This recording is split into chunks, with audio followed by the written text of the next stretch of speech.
ஏனுங்கக்கா, ஐயோ உங்கள்கிட்ட சொல்ல மறந்து போயிட்டு நான் நேற்று ஒரு இன்டர்வியூக்கு ஒன்று போயிட்டு வந்தேன். அதுவும் அது 5 ஸ்டார் ஹோட்டல. நேற்று இன்டர்வியூ எடுத்தார்ல, அவர் திடீர்னு என் வயசு என்னன்னு கேட்டார். நான் கொஞ்சம் கூட யோசிக்கவே இல்லை. 420 மாதம் ஆகுதுன்னு சொன்னேன் பாரு. அப்படியே பார்க்கணுமே அவர் முகத்தை, அப்படி மாறி போச்சு.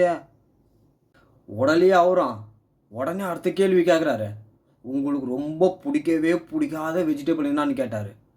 எனக்கு பிடிக்காது மாங்காய் தானே பட்டுன்னு சொல்லிட்டேன். மாங்காய் சுத்தமாக பிடிக்காது, ரொம்ப புளிப்பு வேறு, சுத்தமாக பிடிக்காதுண்ணே. அதோட விடவும் மாட்டுறாரு. அடுத்த கேள்வி கேட்குறாரு, பிடிச்ச வெஜிடபிள்னு. பிடிச்ச வெஜிடபிள்னா 2 செகண்ட் யோசித்தேன்.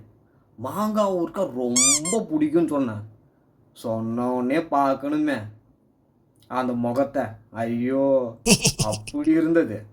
ஏனுங்கக்கா, அந்த கேள்வின்னு கரெக்டாக பதில் சொல்லிட்டேன்னா நான்? கரெக்டாக சொல்லிட்டேன்ல? கரெக்டாக தானே சொல்லியிருக்கேன்.